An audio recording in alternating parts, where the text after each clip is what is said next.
All right, I am back. Are we all ready to get going with this trial here? Let me hear some hype in the chat. Come on now. I cannot spell the word knife, unfortunately. I guess we'll have to play a hangman's gambit. Nah, I'm ready. So let's do it.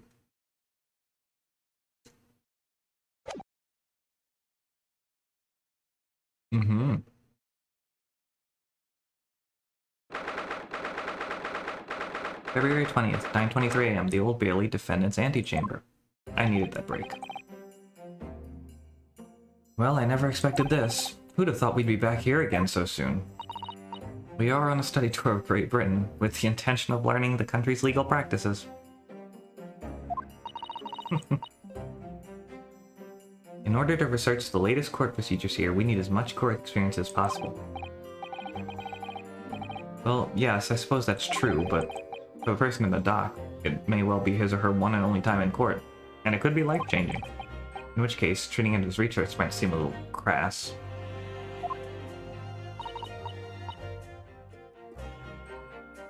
Oh, when you put it like that, you're quite right. Good morning! Ah, Mr. Natsume, good morning. Oh dear, are you alright? Your eyes are terribly bloodshot. The early bird catches the worm, as they say here in Britain. Yes, I've heard that expression. But I really don't want to catch a worm. So I tried desperately not to wake up early, but I was so worried I couldn't catch a wink. And now I'm absolutely exhausted as a result. Do all literary people take things so literally? I don't know, any literature people in the chat? Thank you for putting your faith in us today, Mr. Natsume.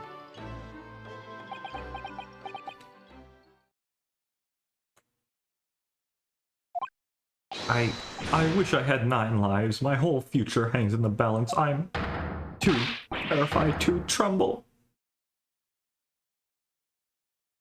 Unfortunate, Paper Star. I feel you. I'm a tech guy, but I do enjoy a good read every now and then. Really? Because I can feel tremors in the floor. Oh, really? Because I can feel tremors in the floor. I can't do this. I can't take it. Although, locum student, Mr. Naruhodo Esquire. Yes? I caught a glimpse of the public gallery as I walked by the courtroom. It looked like the opening night of the opera. There were so many people. I had no idea my case was such a notorious affair here in London. Oh, neither did I? Do you know why that might be, Miss Suzato? I'm sorry, Mr. Naruhodo, but I have no idea. So that all-knowing look on your face is just coincidence then, is it? Don't hide the truth from me. It's because the Reaper isn't... Lord Van Seeks? Is that right, Miss Suzato? I purchased many different newspapers as I could find this morning, and yes, Lord Van Seeks is on the front page of everyone. I knew it.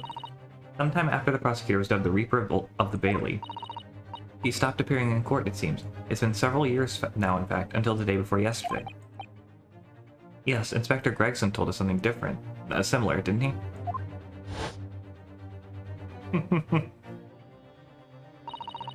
It's literature. A trial 2 days ago marked Lord Van Zeeks' return to the courtroom after a very long hiatus. The trial of Magnus McGilded. Ugh, what a harrowing experience that was.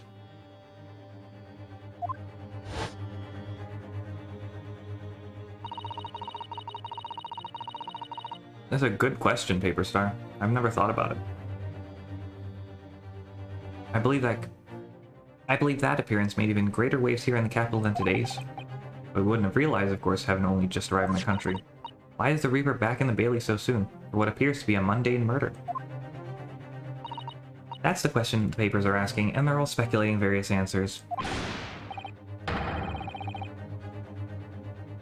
Mundane? Mundane? It's the most significant saga of the century to some of us. Oh dear, I meant no offense, Mr. Natsume, but that is how the papers are describing it. Well, lest we also forget the fact that it could spark an international incident. Obviously, the reappearance of this infamous prosecutor has caught people's attention. But there's another blatant similarity with the trial of 2 days ago. Yes, I agree. Locum student, Mr. Naruhodo Esquire, it's you! Me? Well, I suppose that's true. Both times it is you who stands against this legendary prosecutor. It can only mean that you're friends with the Reaper. Please, I don't rub shoulders with the bringers. I'm afraid there's only one other explanation. It can only be another example, Mr. Naruhodo, of your uncommon bad luck.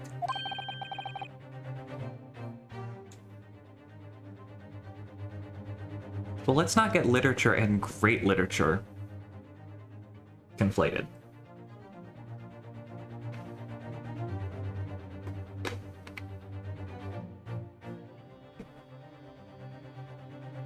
Sorry.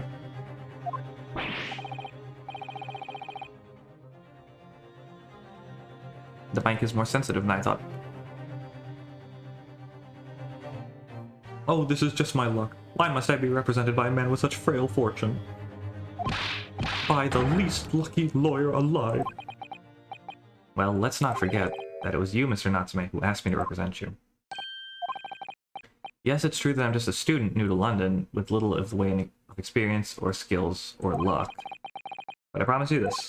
I will fight in your corner until the bitter end, and I will believe in you, Mr. Natsume. Oh, benevolent locum student, Mr. Naruhodo Esquire. Naruhodo Esquire. Stop stumbling, I'm not. You're not alone with us, or whatever she said. You're not alone here with us, Mr. Natsume. Whatever happens, we'll always be on your side. Oh, benevolent, non-locum assistant, Miss Miko Toba Esquires. I am in your debt. Forever, I shall never forget this great kindness for as long as I live.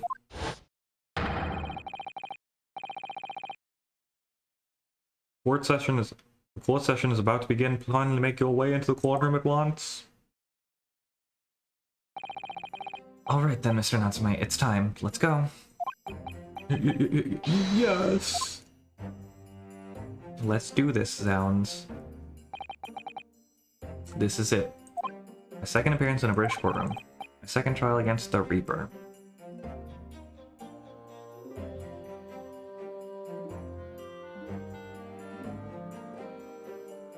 There's a discussion to be had on that for sure. I think it would benefit everyone to bring in more of a variety of things into the classroom.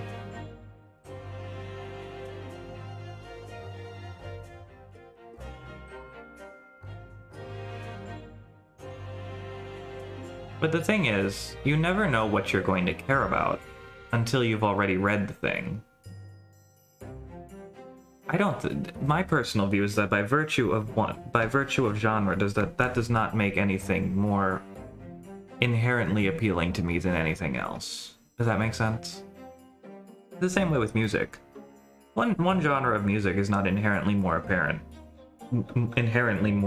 to me than any other. So I think that while there should be a greater variety of things brought into the classroom in terms of literature.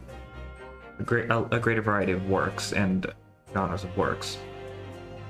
I don't necessarily, and you should be able to report on them. I don't necessarily think you should always have the choice, if that makes sense. Because if you're never going to pick a certain thing because you get to pick from a wide variety of options, and you're always going to lean towards the thing that's most appealing to you, you miss out on things.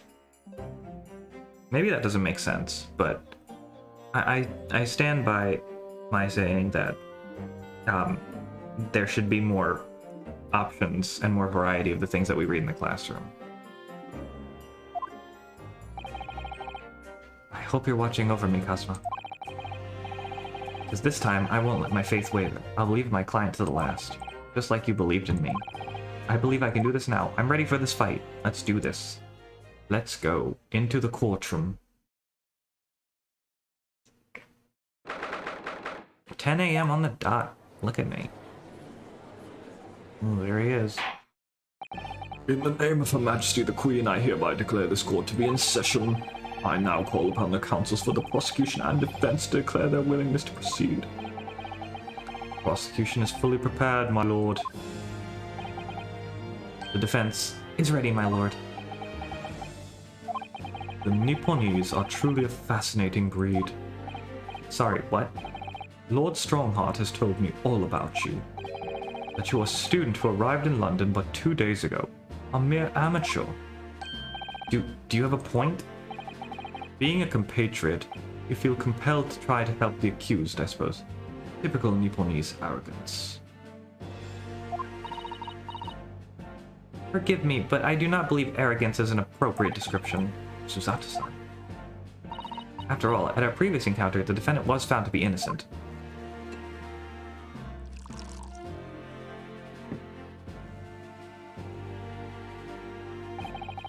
Very true, and a most fascinating, if dark, trial it was too. God, I love him. He's so hot. I can't, guys. I can't do this anymore. I don't care that I did this already earlier. I like this. This is cute. I want this inside of me.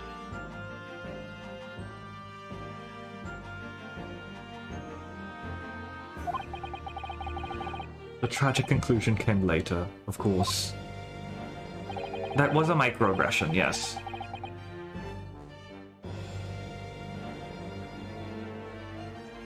Here's to the acquitted, and his unfortunate violent end.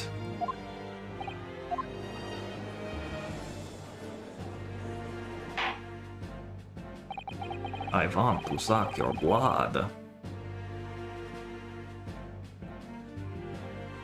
Thank you, counsels. I see both sides are in fine fettle. Now, ladies and gentlemen of the jury, are you ready to carry out your duties here in court as impartial members of the public? Are these the same? No, they're not. You never know when you might be down on your luck, but I believe in fair play for everyone. But I must warn you, I'm rather more ruthless than I appear. Oh well, not me. What you see is what you get, and I'm a peace-loved fellow. Wait a minute. I'm afraid to say I think it's quite possible that mustache foreigner did the deed. Come on, what are we waiting for? No doubt he did it anyway. Eh? Sorry? Didn't quite catch that.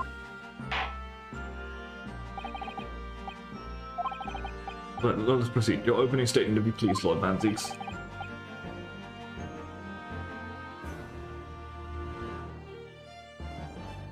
Very recently, Great Britain signed an alliance with a rising power in the Far East. The accused from the dock today is a student from that same land, a certain Mr. Sozeki Natsume. And while I don't know, he kind of looks like the grandpa in Stardew Valley. And while our country has, I only saw him once and I wasn't really paying that much attention. And while our country has extended this foreign student the warmest of welcomes, regrettably the kindness has not been returned. In fact, this student is accused of a most sinister act. Didn't even drink it. Of plunging a knife into the back of an innocent woman who was doing nothing but walking down the street. Knife crime. I tell you from bitter experience, those are the worst bloody oath they are. Just look at that sallow complexion and short stature. He's one of those dreadful Japanese. Come on, let's get this over with. With me now, everyone. 1, 2, 3. Eh? Sorry? Didn't quite catch that. Pray, forgive the discourtesy of smashing my hallowed chalice here in this great chamber. Dude, this guy's entire gimmick is he does something that is definitely not allowed in a court of law, and he's like, oops, sorry. And I love it.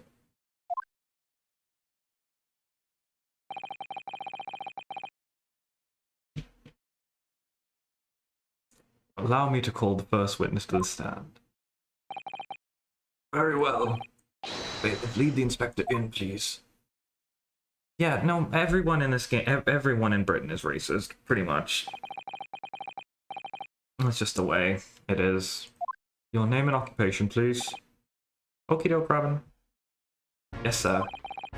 Tobias Gregson, Detective Inspector of Scotland Yard. Would you please summarize the events of the case for the court, Inspector?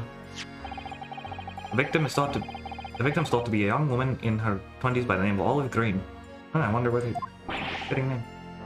Meds, you're playing Sonic Adventure 2? How about that? I beg your pardon, Inspector. Thought to be. Yes. Having been stabbed in the back by an attacker's knife, the victim fell unconscious. Yes, he does have chips. That was 3 days ago now, and she's been comatose ever since. Oh, Timmy, I'm respecting your privacy by knocking, but asserting my authority as your parent by coming in anyway. And she's been comatose ever since. What? So they don't even know who she is for sure? Comatose, I see, but is her life not in danger? Fortunately for the Eastern student, the charge will not be murder. Pray, elaborate on the details, Inspector. Sir, if I could ask everyone to look at this street map. As I mentioned, the incident took place 3 days ago, at around 5 in the afternoon. Happened on the pavement running alongside Briar Road, a wide thoroughfare for horse-drawn vehicles. It had not long since stopped snowing as the victim, Miss Green, was walking down the street. Out of the blue, she was approached from behind by the accused and stabbed in the back. Luckily, the young lady's life was spared, and she's currently being treated in one of the city's hospitals. But being unconscious as she is, we've been unable to take a statement from her, of course. This is the case file with everything we know about the victim so far. Thank you, Inspector. The court will accept the documents as evidence, please.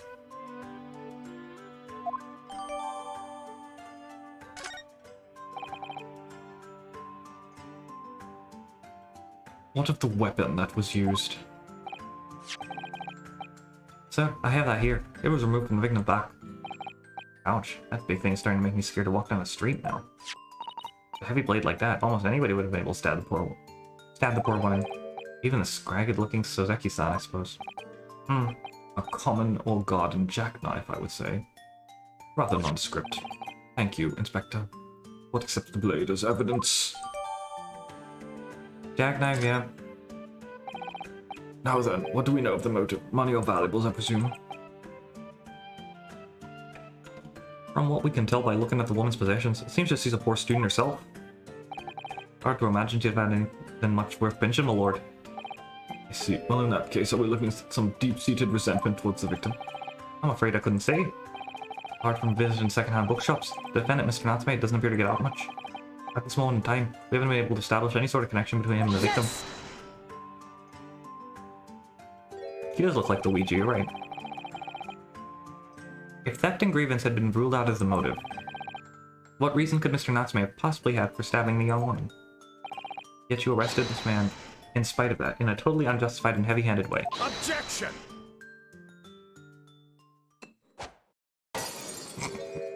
Forgive me for smashing this. Oh my god. Pray forgive the discourtesy of flinging a freshly uncorked bottle into the public gallery.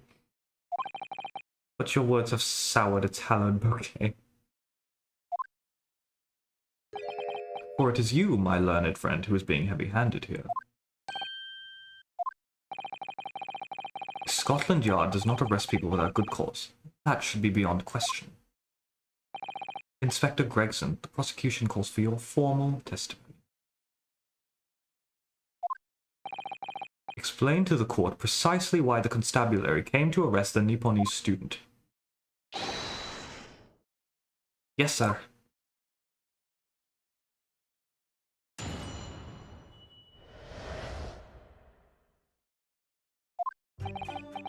As I said, it was 5 o'clock in the afternoon when the incident occurred. I know it's unusually light fog.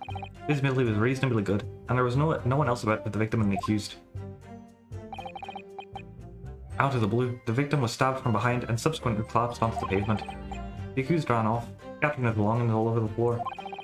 Those being a number of old books he just bought.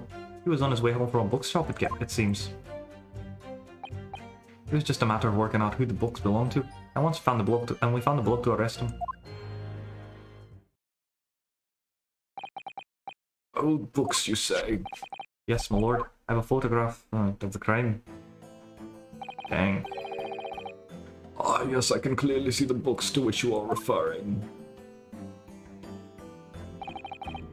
I will take that photographic print as evidence, please, Inspector. You Nipponese are a spineless breed, too cowardly to admit defeat, denying everything despite overwhelming evidence to the contrary. Well, forgive me, Lord Van Zeeks, but the defendant still is not denying everything, as you put it. What are you doing, Mr. Zato? You go on. Mr. Natsume has admitted to playing some part in the incident. Isn't that right, Mr. Natsume? Well, now you mention it. When we visited him at the prison yesterday, he did tell us what it all happened. At least he was conscious.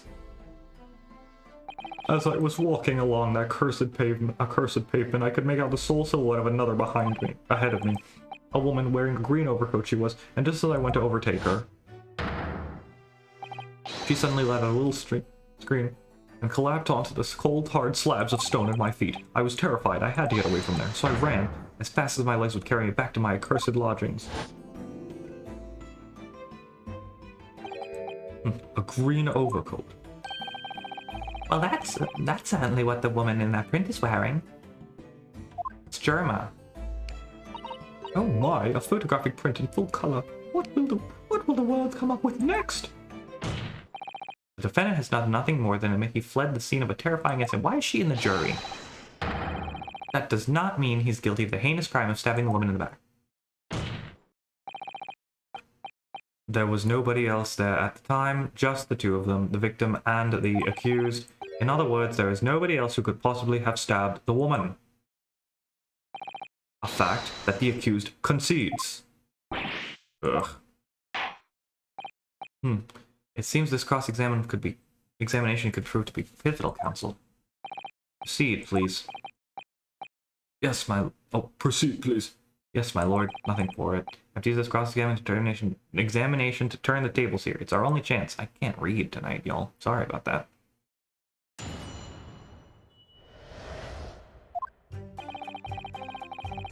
As I said, there was 5 o'clock in the afternoon, and there was an unusually light fog. Hold it! A light fog, you say? Well, in light for London. You can see the opposite side of the street for once. Not much farther, though. That's light, is it? For London? Around these parts, yes. Not something I expect a Japanese fellow like yourself to know, of course. I've read that London is famous for its fog. But in my country, people usually imagine that gives the city a rather beautiful appearance. How quaint. Yes, well, it's not something us Londoners tend to romanticize, as I expect you can appreciate. I see. At this time of year, the fog causes a large number of accidents, especially when it's heavy. Sometimes you can't even see your own hand at the end of your arm. Indeed, the other day I was very nearly trampled by horses before I could see the carriage they were pulling. Ugh, that does sound like I should definitely remember to stop, look, and listen. However, on the day that concerns us, the fog was somewhat lighter than usual. A fact no doubt lamented by the accused.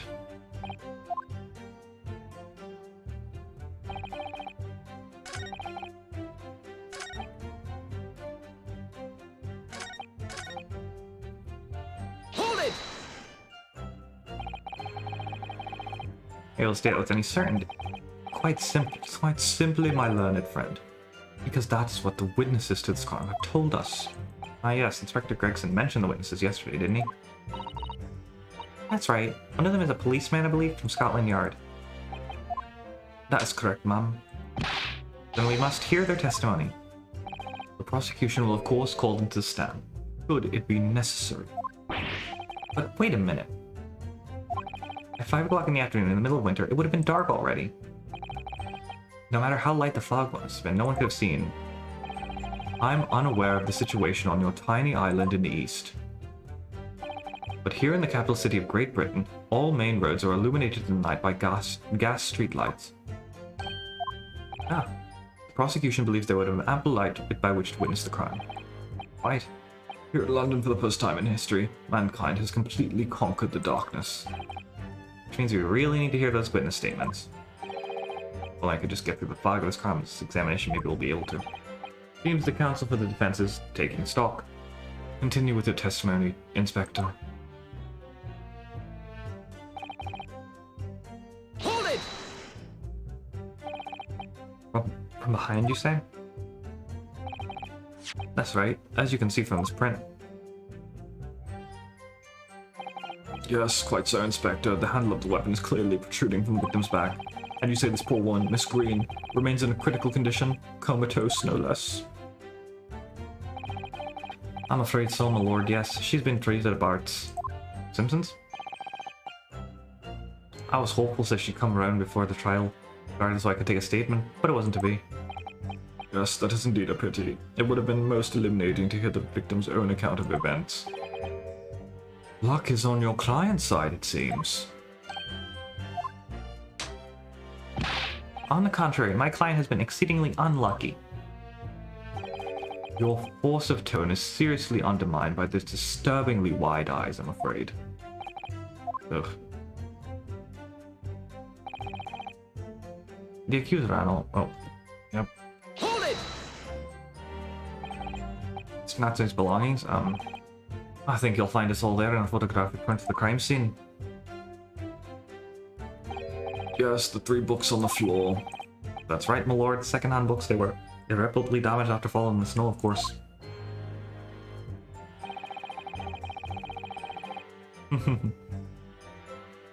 Yeah, it's lack of confidence.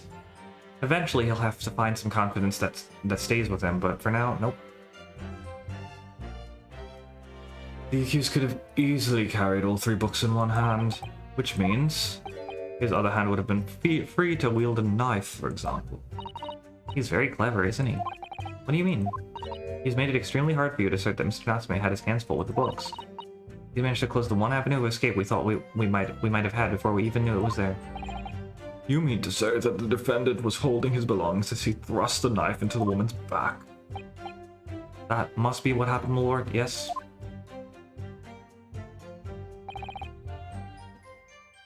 Hold it!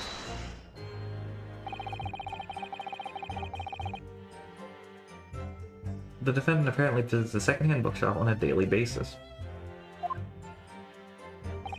Yes, so I understand. A shop full of old English literature. I commend the accused on the lofty subject matter of his scholarly attention. The book's room was stacked floor to ceiling with those musty old books. Can you tell us more about the bookshop in question, please, Inspector? Well, if I must. I'll have to ask you to look at the street map again, I'm afraid. Closest second-hand bookshop to the accused belongings is this place here, Bourbon Books. Little place on the corner of Briar Road and Mearsham Street. Mr. Natsume's lot. As it happens, the accused is currently living in lodgings on the other side of Briar Road, at the opposite end. Which means it doesn't take a genius to work out the route in which he would have taken home. Something like this. I feel like they wouldn't mark Calabash Road unless it was important somehow. Yes, I concur with your conclusion, Inspector. The defendant would certainly have passed the scene of the crime on the way home from that particular shop. Mr. Naruhodo, I think what the inspectors told us could turn out to be of vital importance. Yes, I agree. It's important.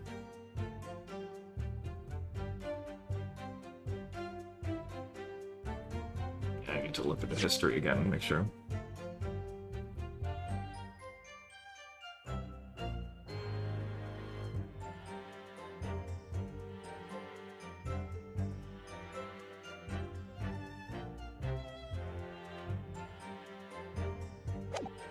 I feel like it's the location that would be important. I can't think of anything. Crucial detail is the location of the bookshop. I couldn't agree more. So, where is it exactly? Yeah? Are you winding me up, Sunshine? I just explained that. I got the map out and everything. Oh.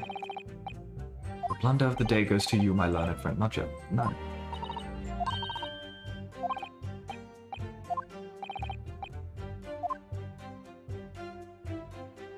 Alright, fine, I'll go back. Just a second.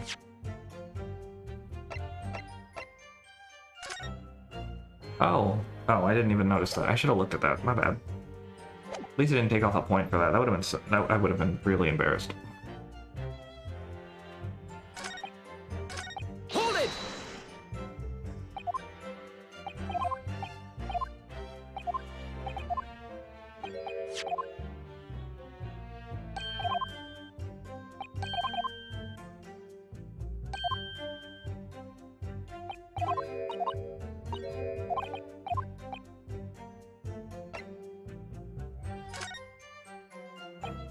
Inspector Gregson, may I ask you a favor?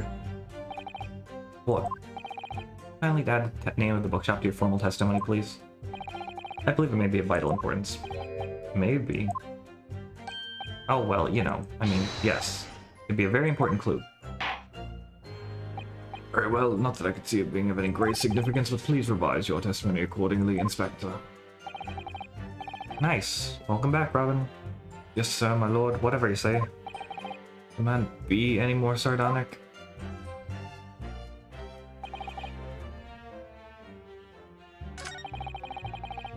Didn't want to do that. Alright, I'll press E. Objection! If I could just stop you there, Inspector Gregson. What is it, Sunshine? I'm a busy man, you know. This is a receipt that we found in Mr. Natsume's room. It was issued on the day of the incident and details the purchase of 3 second-hand books. You found this in the accused. You found that in the accused's room, did you? Yes, but the point is not where the receipt was found, but the name of the shop printed on it. Go on. This receipt was issued from a bookshop called Your Books. Your Books? Y-O-R-E, I presume. Yes, my lord. So, Mr. Natsume did indeed purchase a number of books at a second-hand bookshop that day. However, the bookshop in question was not Bourbon Books. Eh? What? Inspector, do you know of this other bookshop? I'm not looking for Bourbon Books, I'm looking for Your Books.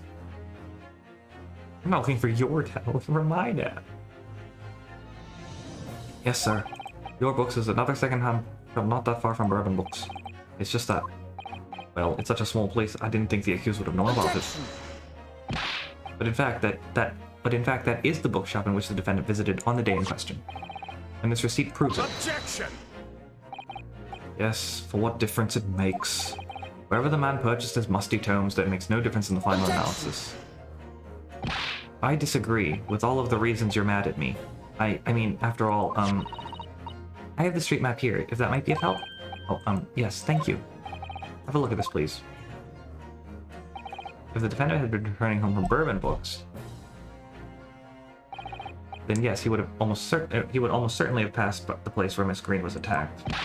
However, if we take into account that it was actually at another bookshop, Your Books, it may very well turn out that he wouldn't have passed that location at all.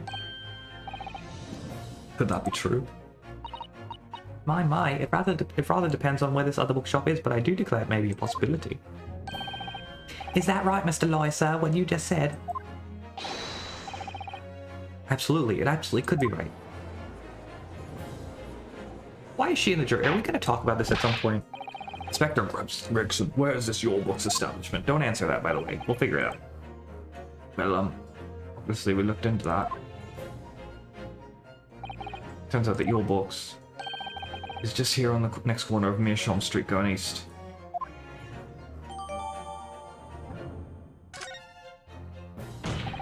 And there you have it, as you can clearly see now. Oh.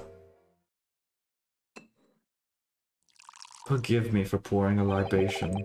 My learned Nipponese friend is obviously in training to be a clown. The way he regales us with such witticisms. To your future career in the circus. Oh man, the way he insults you. So hot. You put that glass down now, or I'll put it down for you. I didn't think I needed to spell it out, but here we go.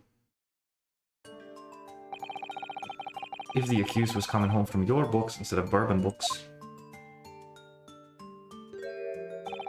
there's no doubt he still would have passed the place where the victim was stabbed. Yes, thank you, Inspector. Allow me to reiterate for my learned, if somewhat slow, Nipponese friend. Wherever the man purchases musty tomes, it makes no difference in the final analysis. Damn, poor dude got shot. I definitely think vampires are hotter. As I suspected, you can't fool me, and don't even try. What did I say? I've had enough of this for now. Beg your pardon? Terribly sorry. Would you mind repeating that? Mr. Naruto, we mustn't give up. What do you mean? If the prosecution's assertion is correct, The members of the jury may very well decide that Mr. Natsume is guilty. Ah, she's absolutely right. We must think. We must consider this assertion just put forward by the defense and prosecution very, very carefully. They claim Sozaki-san must have had, but I guess we have to. Assertion made by the prosecution is fundamentally flawed. Blame yourself, counsel. Yes, my lord. You can see what I mean on this map.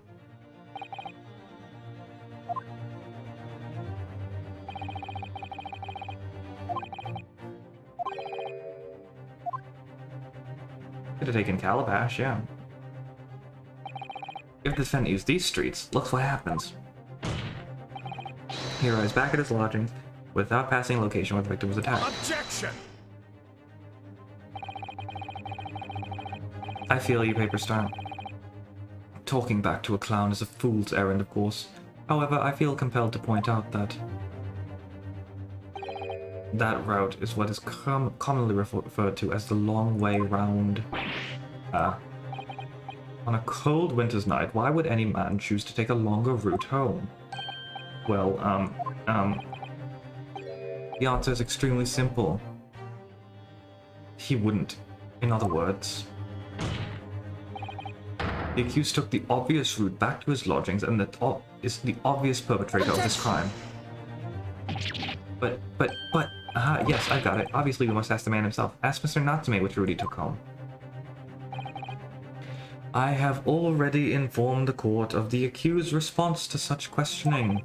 He claims he has no recollection.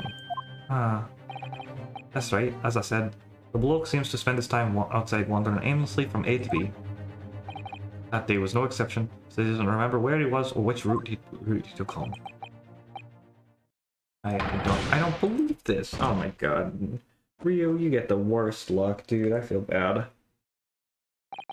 I thank you, my learned friend, and suggest that we do not waste any more of the court's time by wandering aimlessly around this subject. Pray, what say you, insightful jurors? Get up, dude. It's fine. But even if that is the case,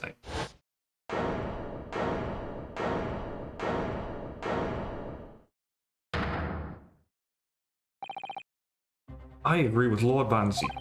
Wholeheartedly and in every way. Wholeheartedly and in every way. I know. We, the members of the jury, are completely convinced now.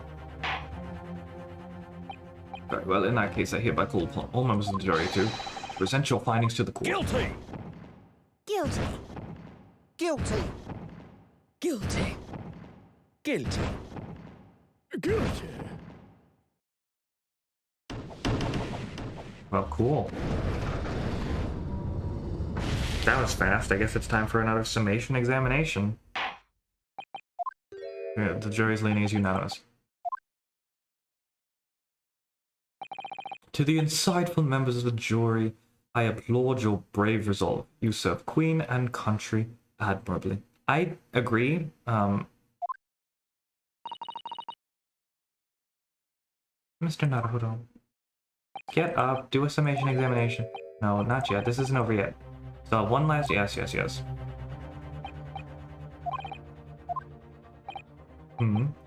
Those are the eyes of Quarry, not yet willing to give up and die. So I presume you assent to wield your rights again in this trial. Rights of the defense written to the antiquated British law that should have been buried long ago. Call it antiquated if you will, but it's the defense's prerogative to carry out a summation examination if it so chooses. Very well, counsel. In accordance with the letter of the law, we shall proceed with the summation examination. Are the members of the jury ready, Mr. Pullman? Of course we're ready. I'm all too familiar with that Nipponese whip now. Miss Onkus refused to throw in the alley. Throw in the alley. Ladies and gentlemen of the jury, we will each explain on what grounds you have determined the defendant to be guilty.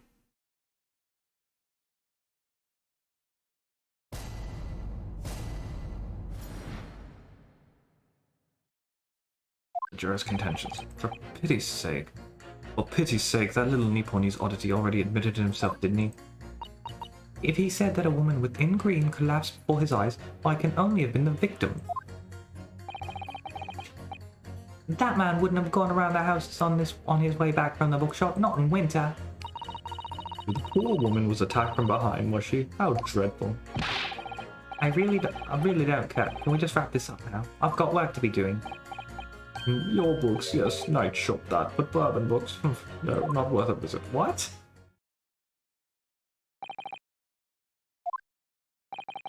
Only minor exceptions to reason finding defending guilty are all too clear. Stabbing occurred. There were only two people at the scene with the victim and the accused. And the accused himself has admitted to seeing the victim in her green overcoat sink to the ground before his eyes. Furthermore, we have heard from the inspector that the defendant then fled the scene. I must say, I would have ample grounds to convict this man already. Oh dear, even the judge appears convinced of Mr. Natsume's guilt now. Ugh, why did he have to run away like that? Are we supposed to believe in some phantom attacker nobody can see? It's impossible. How could I possibly make a case for the defense? Mr. Naruhodo, there's no time. This is no time for grumbling. If we want to force the trial to continue, yes, I know, we have to turn the tide. Well, four of them at least. Exactly. We have no choice to forge forward. You have the floor, counsel. Begin your summation examination. Yes, my lord. I just need to keep this. Yep. Come on, Ryunosuke, you can do it. Ah, you can. You got me at the helm.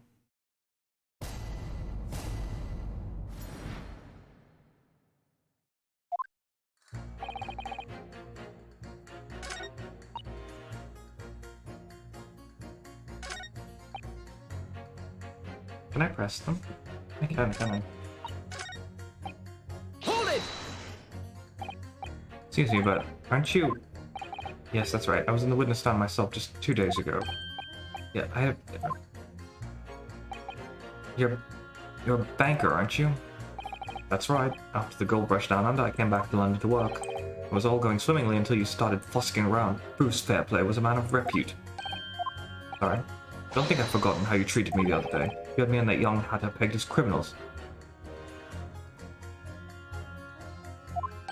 Oh, well, you know, water under the bridge. Now there's all sorts of rumors buzzing around, and the police have been badgering me non-stop. If I could turn back time, if I could find a way, I'd take back those words that hurt you, and you would say... Well, anyway, I don't know about the latter, but at least I'm in the clear now. I'm free to make up my own mind about who's guilty and who isn't. Alright, maybe I might struggle to change this man's mind given our awkward history. Oh dear, I wonder what's become of Mr. First now. Yeah, what's up with Germa? For like a second I thought this was Germa, but it's not Germa. Hold it!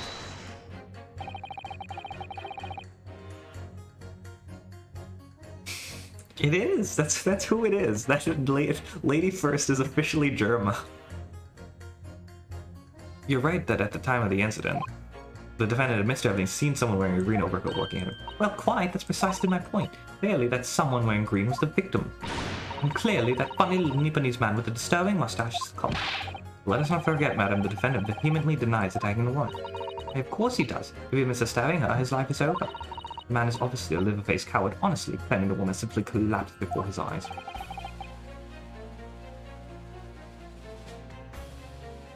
But that's a lie. But if that's a lie as you're suggesting, don't you think you would have concocted something more credible? Well, I really couldn't say. After all, you are foreign. Who's to say what goes through your funny little minds? I can tell you what's going through my funny little mind right now, but you wouldn't like it. I do declare the man has already made the admission. He himself has stated there was no one else around. Surely the conclusion is obvious. No one else could have possibly committed this awful crime. Ugh. No one else could have done it. The accused must be the man. Really, it couldn't be more simple. Your argument is compelling in its simplicity, I must admit. Oh my, you are too kind, my lord. Well, for her.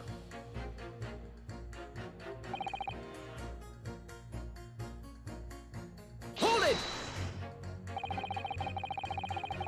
You can't deny there are other routes Mr. Natsume could have taken back from your books. Oh yes, like you drew on the map, you mean? What was it, Calabash Road or something? Precisely.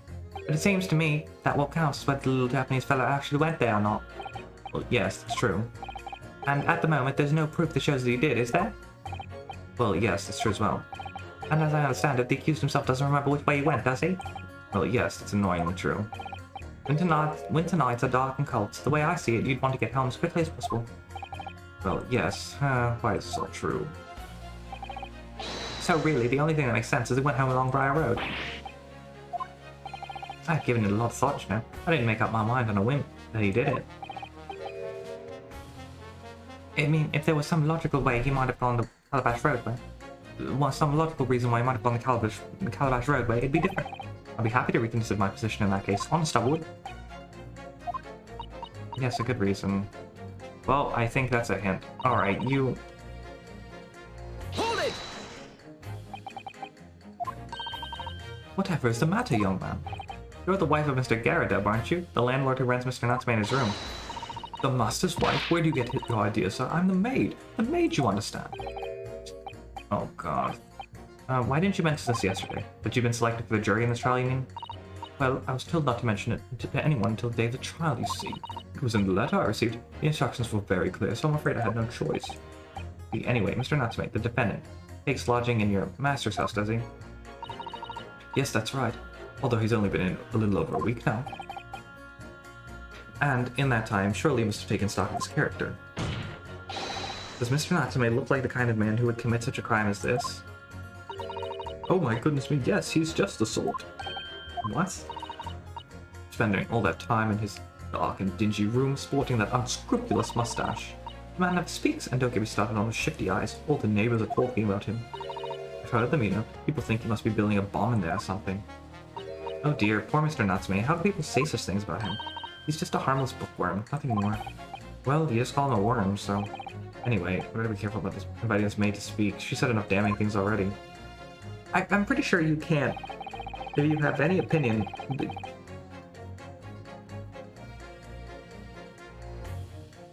Hold it! A man's life is on the line here, sir. Well, this will take as long as it takes. Don't get clever with me now, son. My life's on the line too, and so is my family's. Huh? Well, I see you wouldn't be son, but a laborer like me can't afford to take time off. I don't work, I don't eat, and neither do the wife and kids. Oh, I see. That must be very hard. I'll go to the union every morning to find out what he's doing. If you're late and the work's taken, it's tough. This time of year, there's water and gas supply pipes bursting left, right, and center. They're after cheap labor to get the roads dug up to fix it. It's a hard slog from dawn till dusk it is. I don't know what voice to give that dude at all. So you were digging roads on the day of the incident as well, were you? That's right. In fact, if I remember rightly, it's just around the corner from where it all happened. By the old bookshop it was. What? Another coincidence? That's right. Meerschaum Street it was. Meerschaum Street. On the map, Mr. Naruhodo, there are only 3 named streets. Square number 5. I need you to add that information to your formal statement, please. Point in that. How do we get this business? Please, sir, it's important. Oh.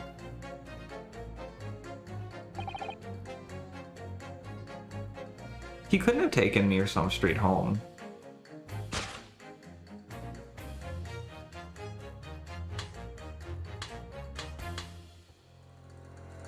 Objection! Those 2 statements are clearly at odds with one another. At odds, counsel. Explain yourself. Please, don't point. It wasn't me, I swear. What? I just want to get this done and dusted. Well, juror number 3? Oh, me, sir? What do you mean? Juror number 5's words just now are extremely significant. Let's take a moment to consider the implications of what's been said on our map of the local area. On the day in question, Mr. Natsume visited this bookshop to purchase a number of second-hand books. And on the same day, we now know that there were works being carried out on Meerschaum Street, making it impassable. Means the defendant's route home could not have taken him along Meerschaum Street and down Briar Road. Oh, yes, of course. What do you think, sir? Well, yes, can't argue with that really, can you? We must have had a good 2 yards or more of the pavement up. Every gentleman and gentlewoman that came along had to turn back and go the other way. So the only conclusion is this. The defendant must have taken a longer route back to his lodgings. Yes, I suppose he must have. I suppose that might be right, eh? Juror number 3, you said the following. The man wouldn't have gone around the houses on his way back from the bookshop, but you see now that he had no choice. Yes! My lord, my judge, Mr. Judge, sir, if I may. Yes? I don't think in all good conscience that I can say the man is guilty now. Yes, I'd like to see this trial continue so we can get to the bottom of what really happened.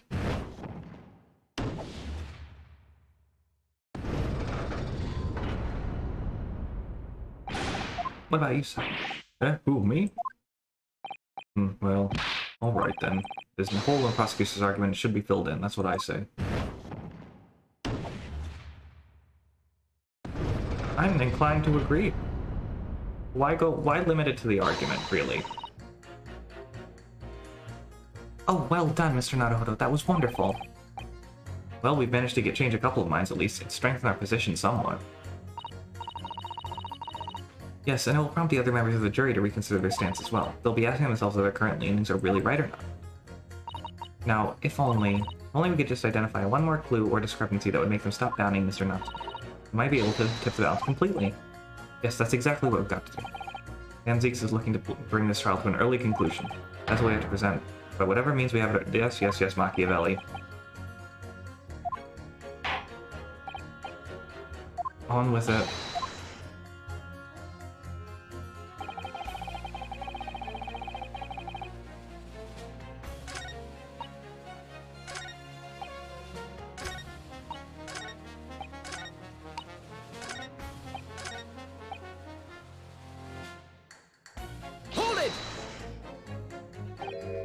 Sorry, fold did you say? Fold what? No, what I said was hold it.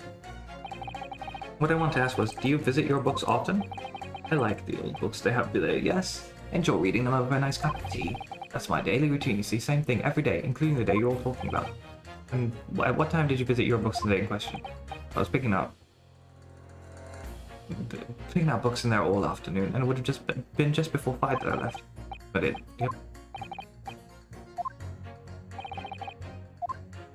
Oh yes, no mistake there. I remember it well. I'm not about to forget that day in a hurry, not after the dreadful time I had. What do you mean? Well, I was walking down Calabash Road when I slipped on the ice and donked my head. It was worse after the snow stopped falling. That's when Snow slipped. Oh my god. Knocked myself clean out, I did. I really thought my number was up. Wait a minute, let me get this straight. This happened on Calabash Road? That's right, I live in Cornpipe, you see.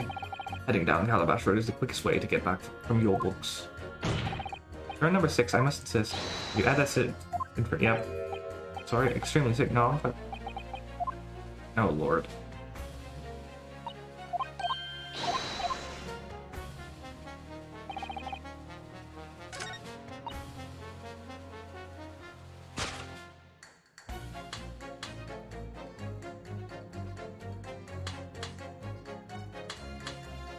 Whoops.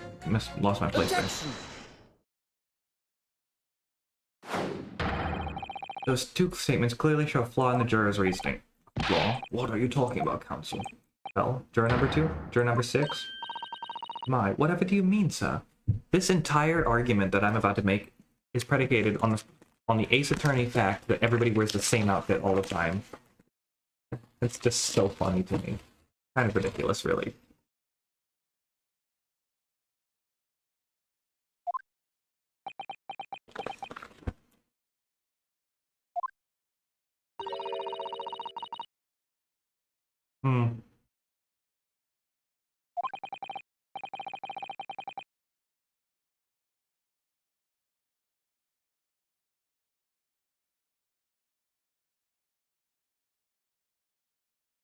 Unbelievable. Not like I was loud or anything.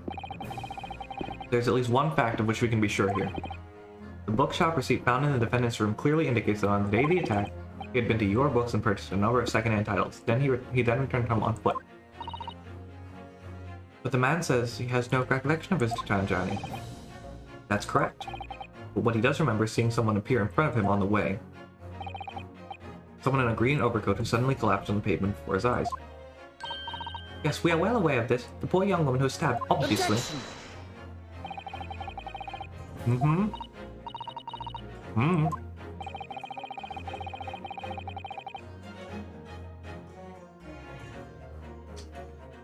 I'm sure you heard juror number 6 is account of what happened to him that day.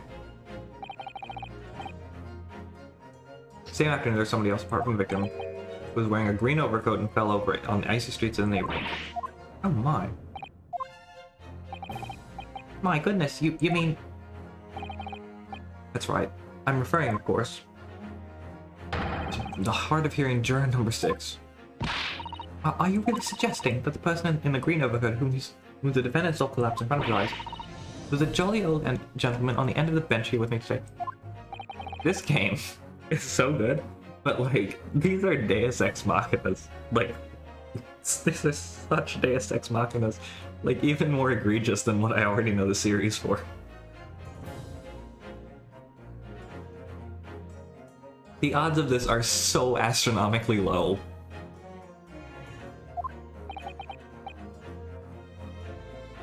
After all, the old man has a somewhat similar build to the victim. But look at that. My goodness me. Huh? Sorry, you need a pee? Oh my god. You know, in the bathroom, in the washroom. And crucially, precisely where the old man in the green overcoat fell. On Calabash Road. Therefore, if the person who Mr. Natsume saw collapsing in front of him was in fact juror number 6, it means the defendant must have taken the long route back to his lodging. What are you peeing for, chum? What are you pissing for? You'd be taking a piss all the damn day, all the fucking night. You'd be taking a large piss right now, Lou. And to do what? To empty your barrels? Chum. My good chum.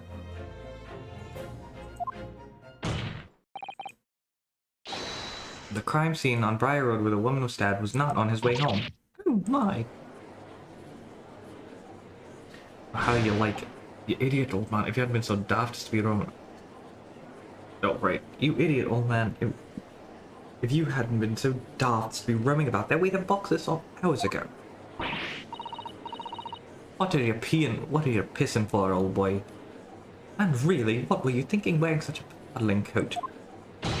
What did you say to me? It's the crime for the elderly to walk the streets these days, Is it a crime to slip over on the ice? It's a crime to keep up with the latest styles and wear a beautiful green overcoat, is it?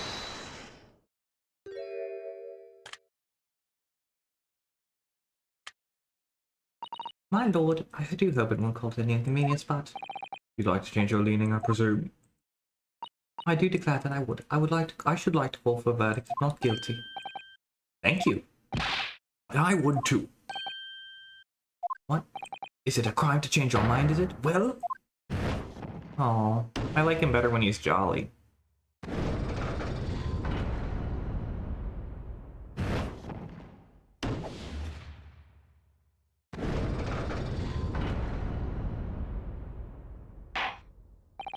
Oh, the summation examination has concluded with a rather large. Thanks for the host, colonist. I appreciate it. The eyes to the nose for. So the nose have it. Not guilty, they say, which means we no longer have a consensus among the juries. Trial will continue. Objection!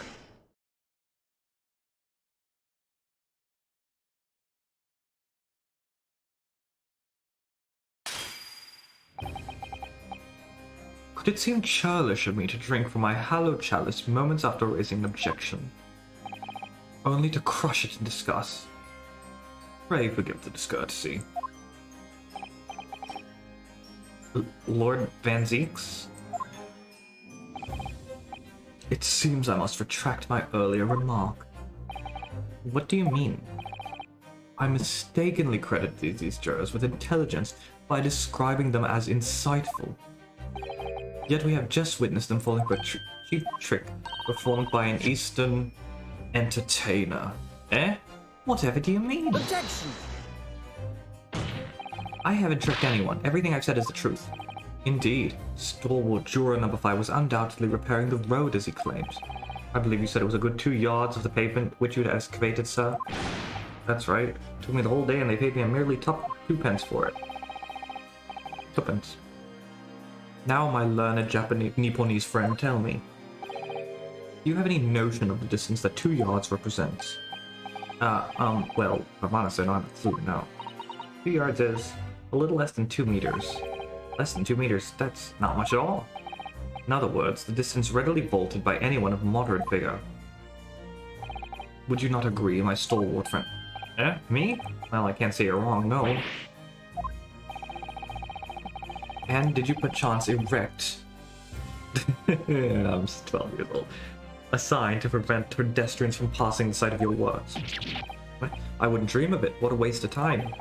No coaches would have had a chance hope of passing anyway, and we just turn on you gentlefolk when they come. Kids just jump right over us all the time. Hughes is no gentleman as far as I can see. I have little doubt, however, that he could spring over a 2-yard trench in his meanderings around town. Ah, is that true? Is it? The incontrovertible truth is just that the books were purchased by the accused were found at the scene. There can be no doubt that on his way back to his lodging, Mr. Natsume walked down Briar Road. Crushed in a single sentence. And old man. Old man, you can talk. You say that around 5 o'clock on the day in question, you slipped and fell on Calabash Road. Pray, was there suspicious-looking Nipponese behind you at the time? Oh, can't say I remember. You don't remember? How about a wager, my learned friend? You say it was this old man the accused saw. I would lay 1,000 to 1 against you being able to prove it.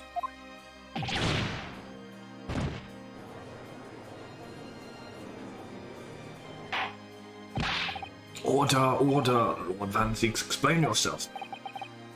My lord, if you had such a trenchant argument up your sleeve, why in the world did you not proffer it during the summation examination? It's not my role to speak, I guess, huh? I wanted to give this young foreign student the sightseeing experience he no doubt came for. I wanted him to see how himself how the opinion of the jury is so readily swayed. Ugh. But my hospitality has its limits, and they have been reached, I feel. Oh man, take it all off, Daddy. So, my learned friend, today's sightseeing tour of London is now over. And your eyes are just so... Look at his eyes. What the hell? Anyway. Wait, what are you talking about? My lord. Prosecution requests permission to call its next witnesses to the stand. Granted. Bailiff, bring forth the witnesses. Its next witnesses? Mr. Naruhodo, do you not remember? We've been told on several occasions that there were eyewitnesses to the incident. No, like, okay. Like, Edgeworth does not have as good eyes as Van Zeek's. Not even close. And which Von Karma are we talking about here?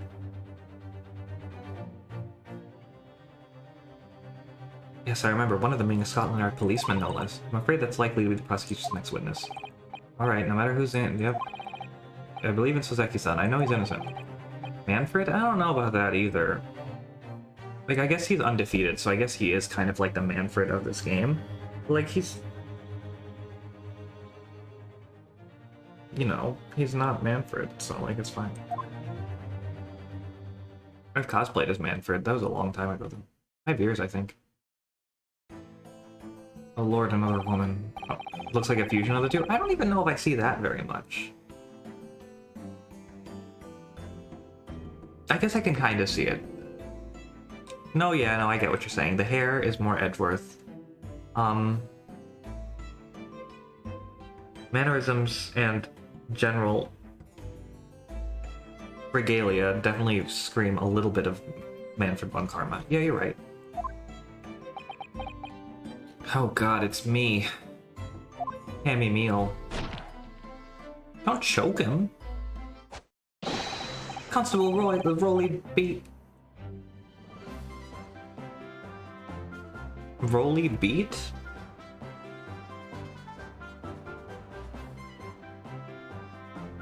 She is adorable, yes. I don't get the pun. Constable Rolly beat, sir. Nothing to report on the street, sir. Poor thing. And I'm Miss Beat. Patricia's my name. And I'm proud to say I'm this young town hero's wife. I want to see their profiles.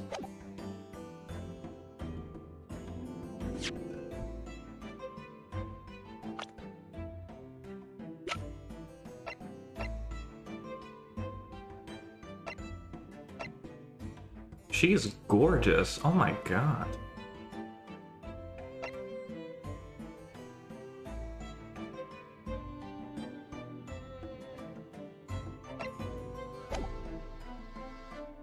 Oh, they did this pun again, huh? Now I get it, Pat and Rolly.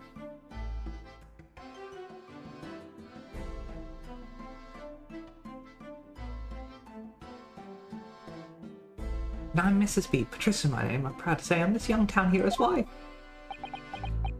Oh my gosh, yeah. What's the story here?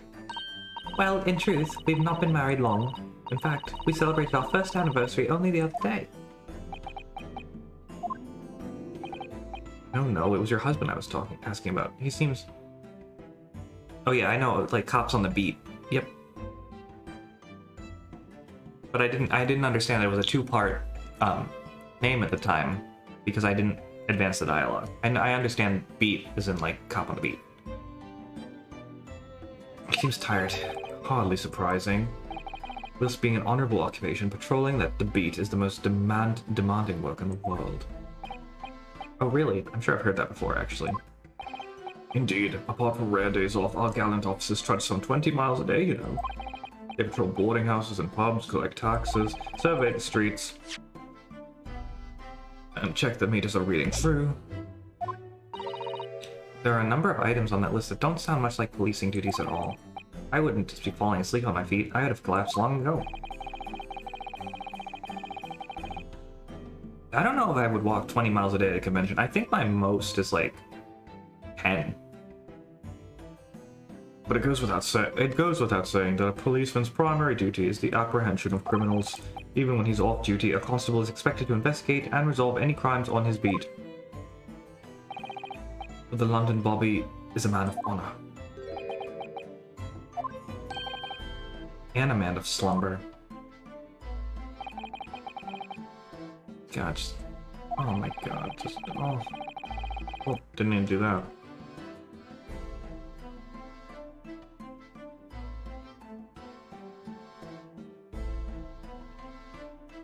Such beautiful eyes you have, especially that little pout. This man and his wife were walking down Briar Road in the opposite direction, and they witnessed the incident as it occurred. Is that not correct, Mr. and Mrs. Beat? That's right, sir. Isn't it, Crowley? Constable Rowley Beat, sir. Nothing to report on the street, sir. What a great witness he's going to be.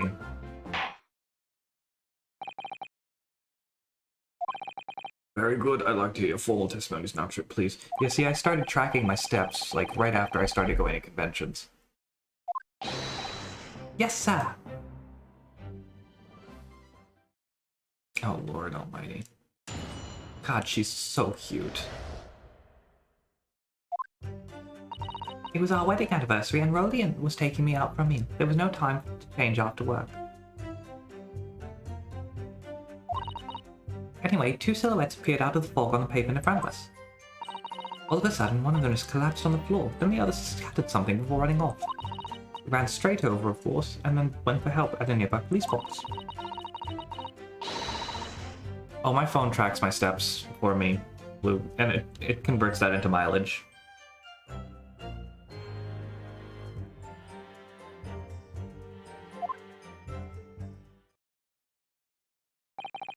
Well, this is extremely compelling testimony, I must say. He didn't... This policeman and his wife are claiming to possibly video when Mr. Nelson made the scene. Oh, it's not something that, like, I only do for cons. It just happens. My phone just automatically does it every day.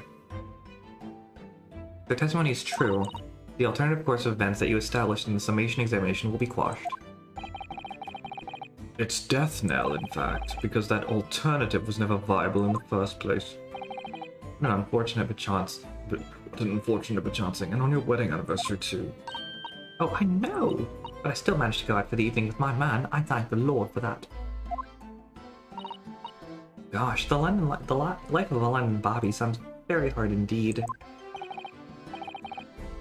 Indeed, however, this cross-examination will be over in minutes. You may well have time to rest this afternoon. What do you mean by that? My learned friend, the witnesses saw the face of the man fleeing the scene. They are testifying under oath that it was without doubt the accused, Mr. Sozeki Nasume. And one of those witnesses, a policeman no less, so you appreciate the gravity of the situation, I'm sure. Except the man's so tired, his wife has to do all the talking. Enough preamble. Counsel for the defense, commence the cross-examination, please. Yes, my lord.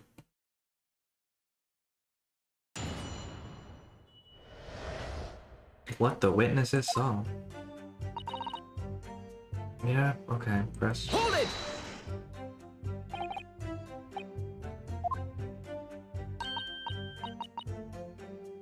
Women, children, and the elderly can't even apply. Well, I think you can probably see why children and the elderly can't do the job, can't you? I think Rolly looks ever so handsome in his uniform. It suits you down to the ground, doesn't it, darling? You've probably seen his uniform on the ground, so, like, you know. Well, I just finished my beat. Pat and I were heading back to the station. Actually, I was actually planning on getting changed there. Is he talking in his sleep? This is creepy. Oh no, Rolly, I much prefer you in uniform. Sometimes I don't recognize you when I see you in plain clothes. Oh dear, that doesn't seem healthy. Kindly adhere to the point. You were going for the meal after you finish your beat for the day, correct? That's right, sir, yes. Although I was fit to drop, to be honest. After spending the whole day on my feet. But policing is my life, sir. Oh, I missed that.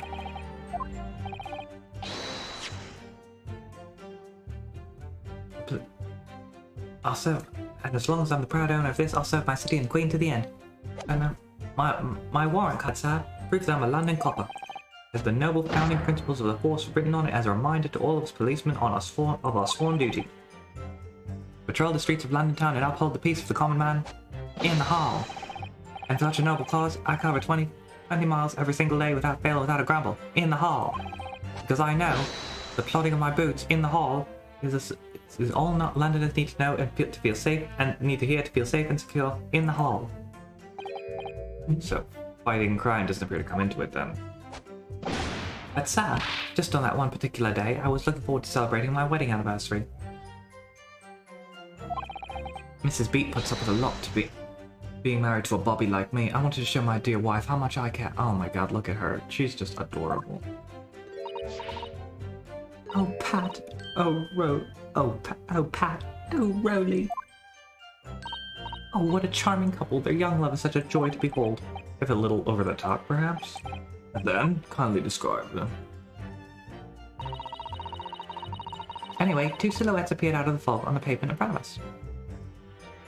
Anyway, two silhouettes. That's right. They were coming towards us, walking up Rye Road in the opposite direction. I think it happened once. I vaguely remember it happening once. But maybe I'm wrong. You watched them more recently than I did, so. There was a rather plump-looking figure, followed by a scrawny, thin-looking man. That does sound exactly like the victim as pictured in the print, and Mr. Natsume. Yes, yes, unfortunately it does. And you're certain that at that time there was nobody else nearby? Oh yes, quite certain. It was dark, but there are streetlights on Briar Road, you see. There was nobody else around at all. Isn't that right, my darling?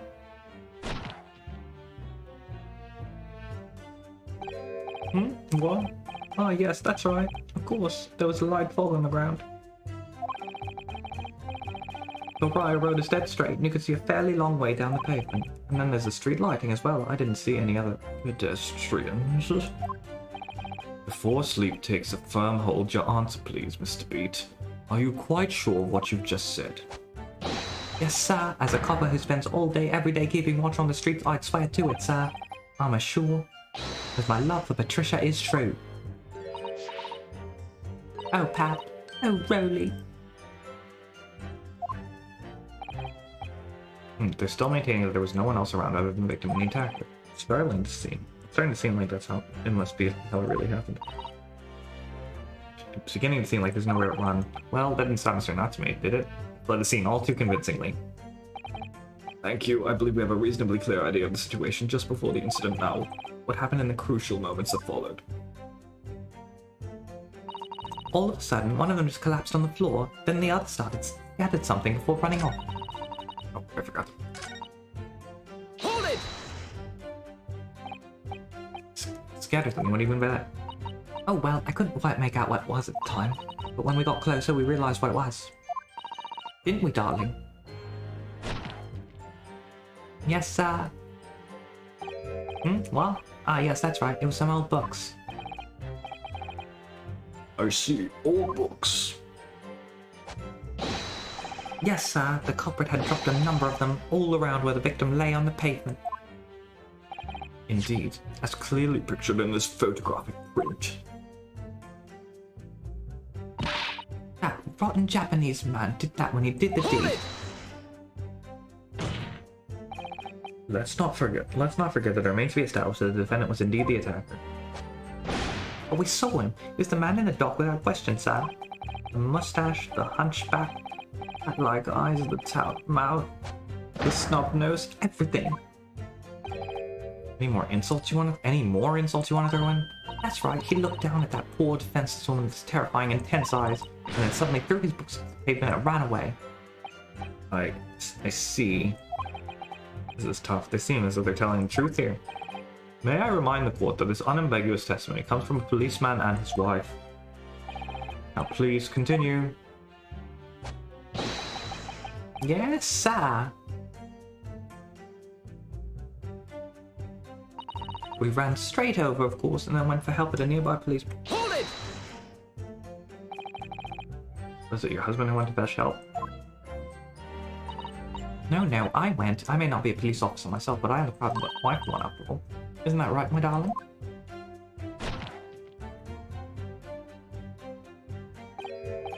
What? Ah, yes, that's right. I asked Mrs. Beat to go. I was off duty by that point, but a Bobby's never truly off duty, of course, so I felt obliged to stay and guard the scene. Very laudable, Mr. Boot. Preserving the scene of crime is a task of considerable importance. That's why I sent Patricia, you see. I told her where to find the right police box. Forgive my ignorance, but what exactly do you mean by the right police box? Depends on a crime's location, you see, as to who deals with it. Where the woman was stabbed wasn't actually on my beat, but tell Patricia the way the police box for the beat incident. For the beat the incident fell under, so she go and report it.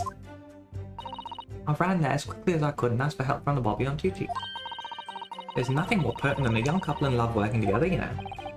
Thanks to your swift response, the case was quickly resolved. The actions of two model citizens. Oh, please, you're making us blush, isn't he, darling?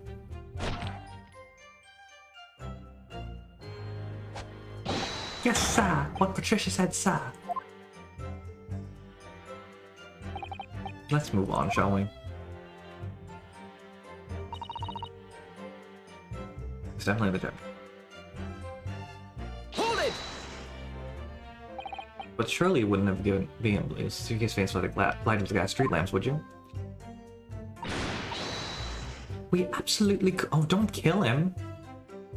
Us Londoners have exceptional eyesight, I'll have you know. Right. The light from the street lamps was more than enough. My husband already told you the fog was only light, didn't he?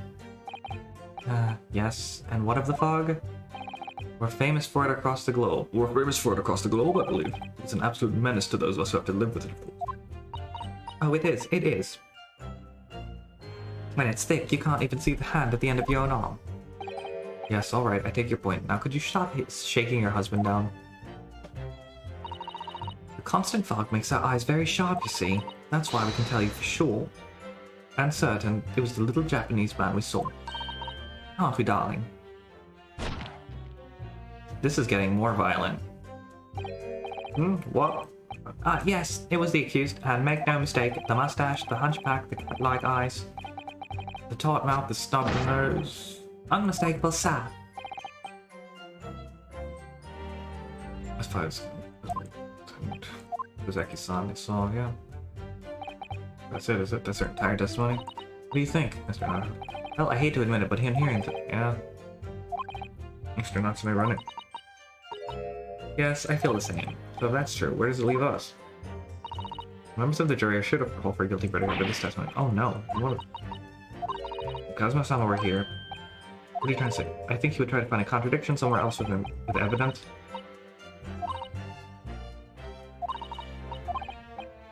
Yep, discredit them. Okay. Discrepancy in this. Yes. Oh my god, that's so much dialogue for between testimonies. Mr. Lawyer, sir, can I ask you something? Oh, yes, of course. What is it? Well, you keep asking us all these questions about everything we've told you, so... Seems like you don't believe our testimony. Is that right? Well, with it... What? No. It's... Oh, no, it's really not that at all. My husband's a policeman, remember? And I know what I saw. I remember every last detail. Everything. Like... Oh, I know. What about the books the man dropped? Well, the names of every single one I could. Every single one. And you dare to question how reliable my testimony is? That will do, Miss Beat. No, it won't do at all. That Japanese lawyer has no idea what I'm capable of. Even if I decide to forgive him for just insulting us, don't think for a minute that Rowley will. I really didn't mean to cause offense. Please put your husband's fist down. Perhaps you would like the opportunity to supplement your testimony, Miss Beat. Mrs. Beat. Might that please you? Oh, thank you, my lord. That set things nicely. Wouldn't it, darling?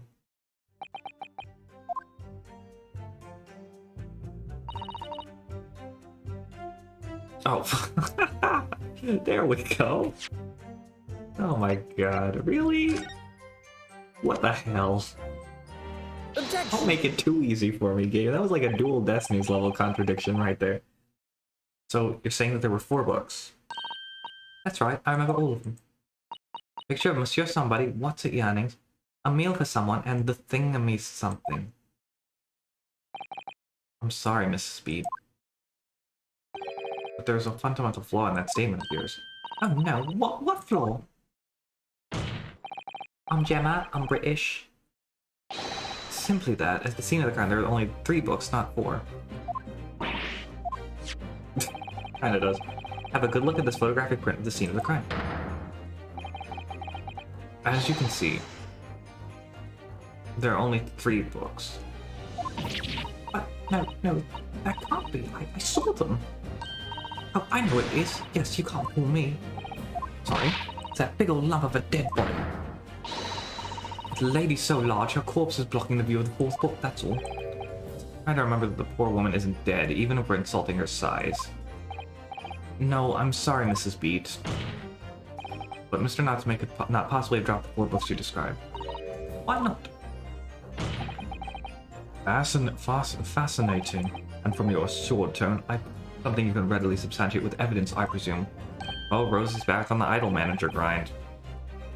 Evidence. Counsel, you will present evidence to substantiate. It's the receipt. He only bought 3 books.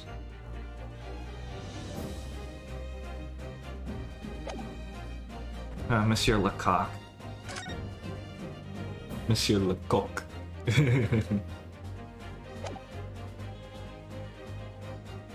Take that! The evidence is right here, in the form of this bookshop receipt. From your books? No, from his books. Yes, this receipt details Mr. Natsume's purchases that day. But as you can see, only 3 books are listed. No! Therefore, Mr. Natsume would have only dropped 3 books at the scene of the crime. Which means that your powers of observation, cannot be relied. Your powers of observation, madam, cannot be relied upon. So it cannot be denied that even though you say it was the defendant you saw, you could very well be mistaken. Oh no, oh no, oh no, oh no. Oh no, oh no, oh no, oh, don't do love, don't do friends. I'm only after success. Don't need a relationship. I'll never. I don't remember what comes after that. It's plainly evident that is your powers of deduction that cannot be relied upon, my learned Nipponese friend. What? Where did you get that? What cannot be denied is that these two witnesses saw the accused running from the scene. A fact that you know very well you have no hope of disproving. Ah. So you've striven to avert attention from that by dint of some inconsequential discrepancies. Would that be fair? Ugh, sees right through me. But your plan has somewhat recoiled against you. What are you talking about? It's quite simple. Let me explain with a toast. To the policeman's wife and her entirely accurate testimony, in every respect. Oh, there were 4 books. You see, the matter is not up for debate. At the scene on Briar Road, a total of 4 books were most definitely found. But what about the photographic print? It only shows 3 books. Quite right, only 3 can be seen in that print. That print? You mean to say... What the hell? An updated autopsy? Oh my god.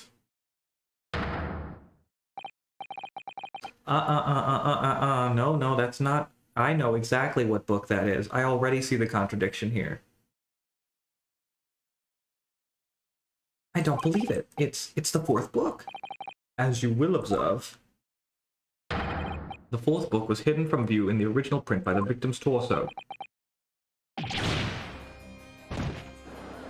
This is the 2nd color photograph we've seen. It's amazing how they went back to black and white. Order. There, you see, look at that. Look. Yes. It's just like I said, isn't it, my darling? Yes, sir. Patricia's always right, sir. Let us study the receipt for the books purchased by the accused on the day in question. Mrs. Beat, the titles once again, if you please.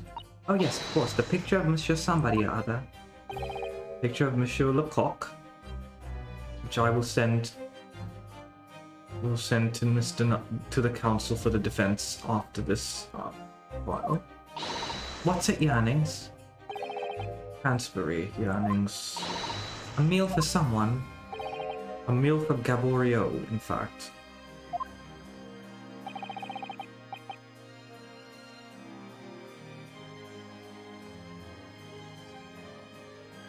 And as the court has just heard, the witness remembers the book titles flawlessly, save for a few minor details, and Mrs. Beat's powers of recollection can only be described as exceptional. Did you hear that, Rolly? The gentleman paid me a... Did you hear that, Rolly? The gentleman paid me a compliment. Yes, sir. Flawless, sir. Patricia is flawless.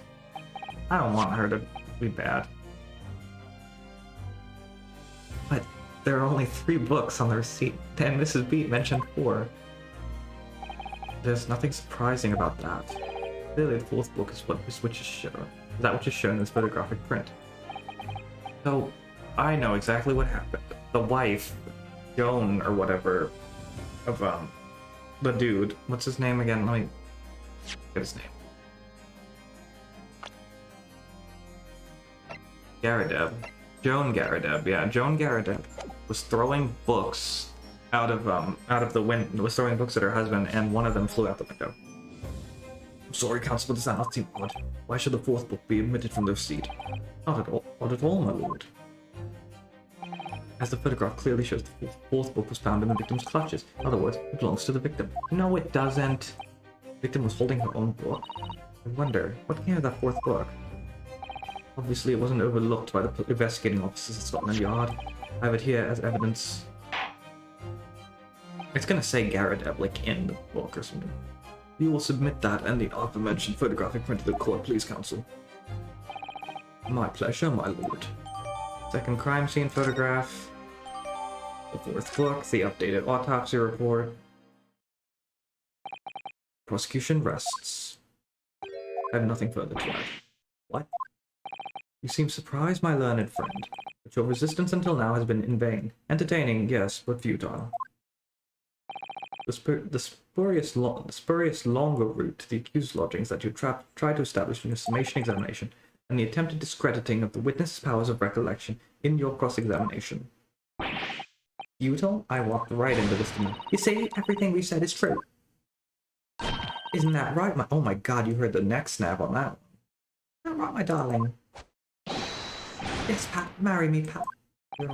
So, perhaps the ladies and gentlemen of the jury would like to reconsider their positions, should the court waste any more time on this Nipponese travesty. Or is it the decision you have to make all too apparent already? You've heard all of the witnesses and seen all of the evidence. This trial has run its course. Mr. Naruhodo, I'm afraid we are in an entirely precarious position. I know, but if I fight back the wrong way now, it could very well make matters worse. Think, Ryunosuke, think. What do you do now? Raise an objection. Objection! I'm not done yet. No, my learned friend, it's over. Last cross-examination was your final chance to establish a credible defense, and you failed. Die has been cast. There is no more room for debate. Well, it might be over as far as you're concerned, but... ugh, I can't think of what I can. If I may, Lord Van Zieks... oh, if I may, Lord Van Zieks... It seems somewhat boorish to close down the debate at this point. Your insignificant little Eastern Isle must be a lawless hole indeed. For a lowly judicial assistant to have the audacity to intervene at a moment like this. Oh. I am, to my shame, still a very inexperienced lawyer. It's no shame in that. Everybody is at one point. You'll have to forgive me, but I consider my assistant's advice essential and her opinions invaluable. Mr. Naruhodo? One of this land's great guiding principles is tolerance. So, yeah, tolerance unless you're Japanese. So, the court will hear you, madam. Go ahead, Mrs. Zato, please. Very well. Pray, what insight can you give us? What have we all overlooked in this matter that you see fit to pursue further? Well, the court has been presented with new evidence, but only after the last cross-examination finished. See. And you believe this new evidence warrants further examination, do you? Mr. Naruhodo, what do you think? It's just possible that this new evidence might be the decisive proof we've been waiting for. The judge is sure to ask the members of the jury to announce their leanings in a moment. And of course, he's sure to ask you to explain what the crucial piece of evidence is in mind. So we must take this opportunity to examine the newly... I'll do it now.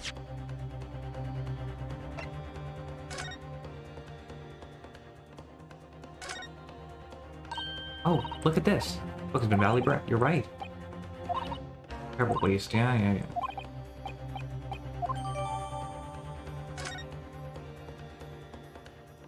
Well, that's that.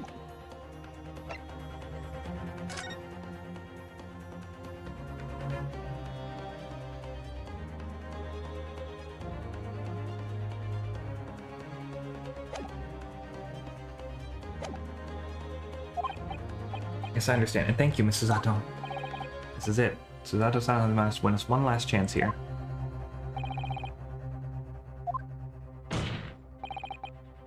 The defense wishes to present evidence, my lord.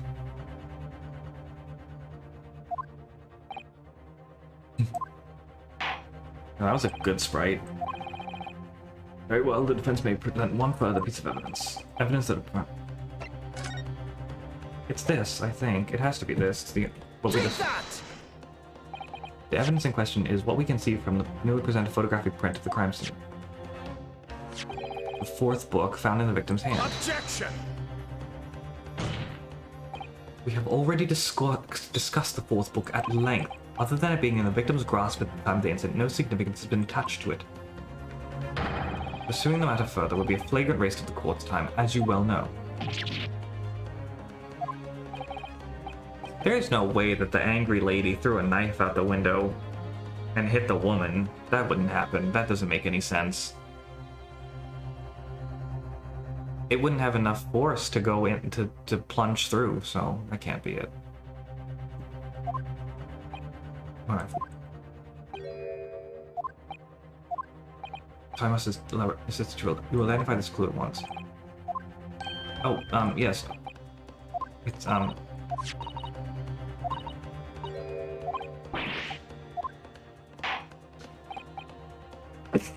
So, counsel. Precisely where is this vital clue to the case, which this fourth book conceals?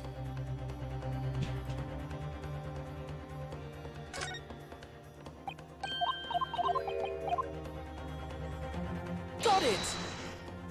Got it. I would ask the court to observe the back of the book in question. The back? What do you... Good gracious! It's been burned to a crisp. So we have to ask ourselves, why was the victim clutching what is clearly an unreadable book?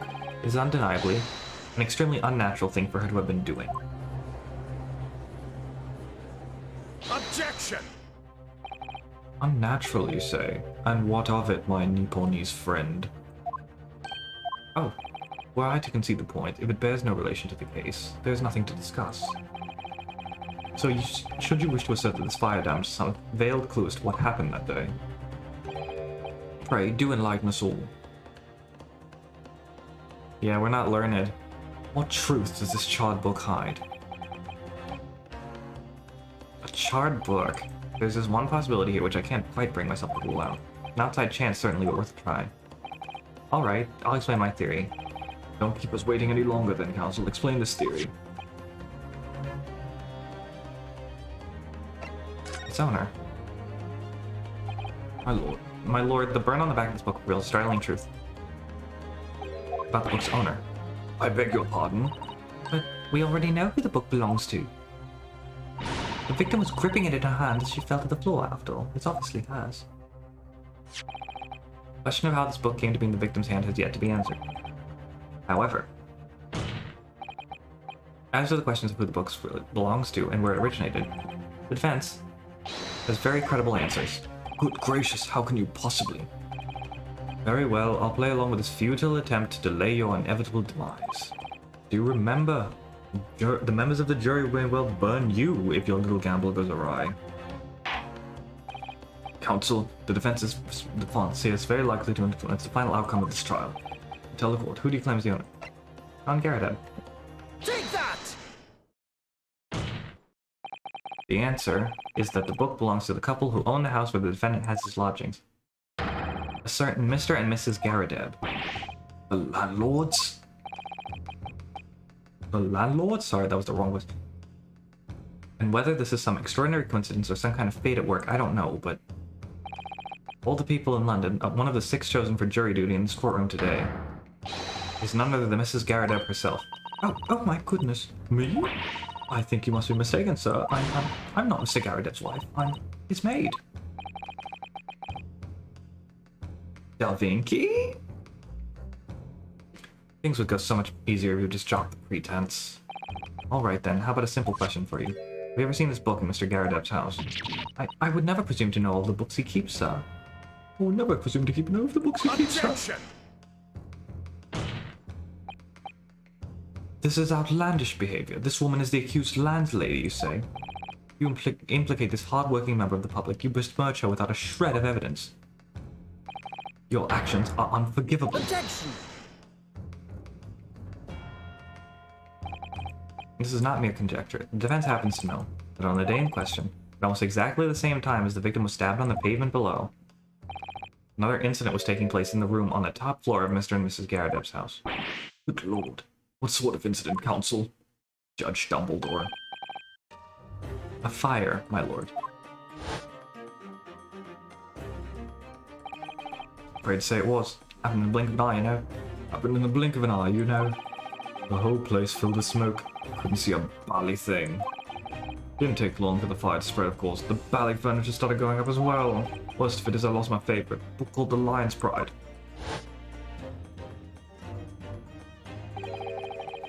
The Lion's Pride.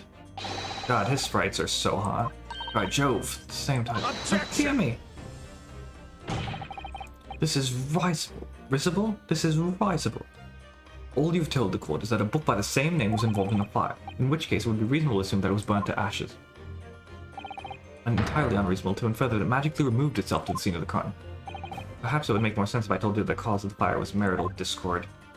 Without going into details, it appears that Mrs. Garadeb was considerably enraged. Apparently, she continued to attack Mr. Garadeb even amid the flames. Oh, how awful! I can't even imagine. Oh my god, the irony. So horrid to the one you love. Can you, Rowling? Absolutely not, sir. My Patricia would never raise a finger against me, sir.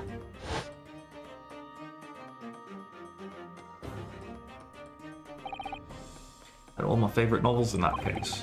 As soon as the fire got hold of them, that was it. Whoosh, up in smoke. Even though I started hurling things at me. There was I, back up against the window under heavy fire, incendiary books coming 10 to the dozen. The man had his back up against the window and he had burning books thrown at him? Goodness gracious, are you suggesting that the book was thrown to the window and landed coincidentally at the scene of the crime? No, a thorough investigation of the surrounding area was conducted the very evening of the incident, and there's no report of the Garradeb's window pane being broken. That's quite true. We also saw no sign of glass when we visited the Garradeb household. It is not conceivable that the window was open at the time, and not even remotely. Let us not forget the season and the chilling weather that accompanies it.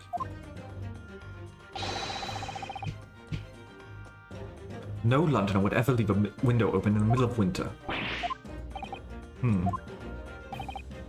Yes. Because the smoke. I believe it's a possibility, my lord. That's quite enough. Or is that going to be Mr. Garradeb? Oh, it is her. That's quite enough. Well, I hope that everyone can see what you are now, you little foreign trickster. You call yourself a lawyer, but you're just a coward, a mean coward. Really? And that little tip set the whole neighborhood alight, honestly. Implying that I'm merely posing as maid for this appearance's sake. How could you? Nothing to do with this beastly case, not any of it. All you've done is sully our family's name. No, I assure you that was never my intention. Dragging an upstanding citizen's name through the mud simply to divert attention from your failing defense. I should box your ears, that's what I should do. It's utterly unforgivable. Oh my god. You're right. Here we go. How long have we sat here now, listening to this Nipponese spitting out his fancy foreign theories? But think about it. At the end of the day, the only person who could have stabbed the victim is that little hunchback with a mustache, and he ran away from the scene too. I do declare you're right. It's true? Yes. What did I tell you? What did I tell you? Makes sense to me. Sorry, what's that? What's that? Well, it appears, ladies and gentlemen, the jury are once again in full agreement. What is your position, Lord Van Zieks? What is your position, Lord Van Zieks? In truth, my lord, I feel that these have been unnecessarily protracted proceedings. Then one must always exercise patience in order to savor the best vintage. No, wait! The mystery fourth book still hasn't been... Oh, the leg is here. If books are your predilection, my learned friends, study them on your own.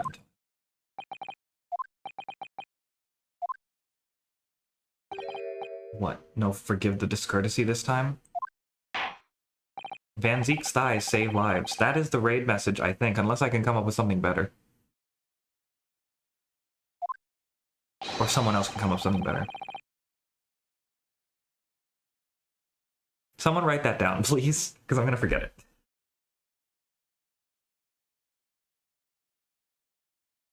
You will now state your individual decisions regarding the defendant's culpability for the court to hear. Guilty! Guilty. Guilty. Guilty! Another summation examination? Guilty. Oh my god. Guilty! Guilty. Guilty. Thank you.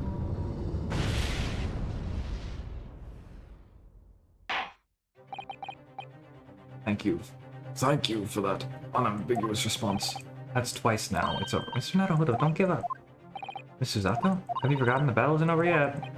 Another one? Defense has the right to another summation. Oh lord. This is like having 2 divination seances, which is not unheard of. The defense asks right... You believe you still have tricks up your sleeve? I don't intend to trick anybody. I intend to uncover the truth. This is no time to be downcast. As long as there's a chance, I have to stay strong and be determined. And determined. Da da da da da da da da da da da da. Da na na na na na da da da da da da. To be continued. Doot doot.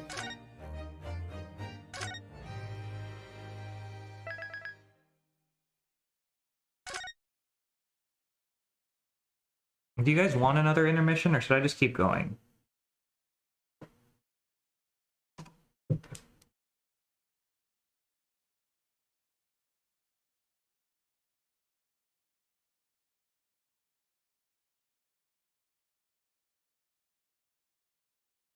Intermission? I'll take a quick fiver. I need to, like, I want to get some water anyway, so I'll just, you know, I'll do that real quick.